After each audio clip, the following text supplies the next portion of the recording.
I used Tilt Brush to bring it from its previous format into its current format. This is actually fairly a multimedia kind of thing.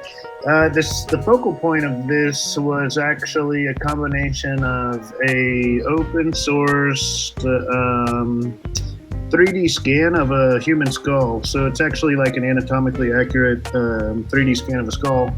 And then I took that skull into ZBrush and I modeled some patterns or designs onto the surface of the skull. And then I brought that into Blender and I modeled some crystals and a terracotta pot.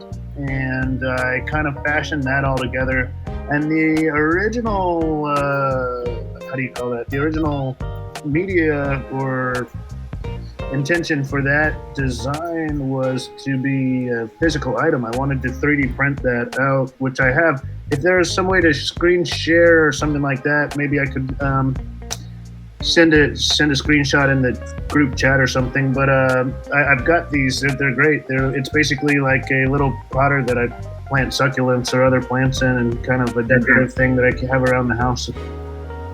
But at any rate, and from there, in order to port that into this kind of context, I believe I took that and I built the base for it, as well as the tree, the botanical element within Tilt Brush. Indeed, yeah. I mean, now more than ever have we the opportunity to interface with digital technology or the digital world in new ways. I mean, holy smokes, it's crazy. We can, like the digital world can enter into our physical reality through the means of a 3D printer, and we can enter into the digital world through the means of virtual reality. And at this point, we've got, it's like self-replicating technology. I mean, artificial intelligence that is producing 3D models that can be 3D printed out into the real world, or whatever. It's like strictly digital manifesting into the physical reality. It's a completely bazonkers time to be alive.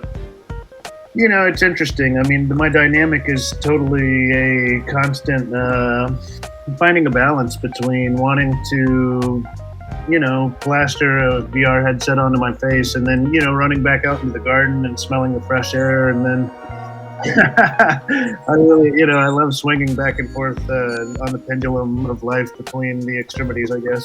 It's hard to pick and choose what to do in life. I feel like living in the information age that we're in,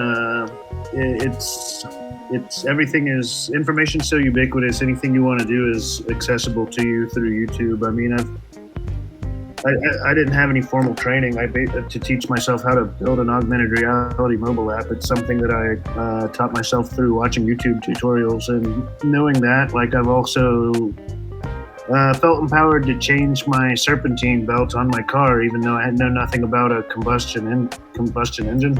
You know what I mean? Like but I know that the information is out there, and if you find a reliable source, you can watch a video tutorial of people doing things, and step by step, you can learn how to do super complicated things yourself.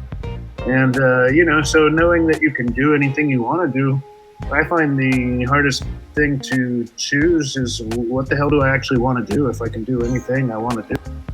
I just gotta commend you. I think obviously it's been a while, but it's a huge step to kind of go from the very physical world of art creation to kind of dabbling in that digital.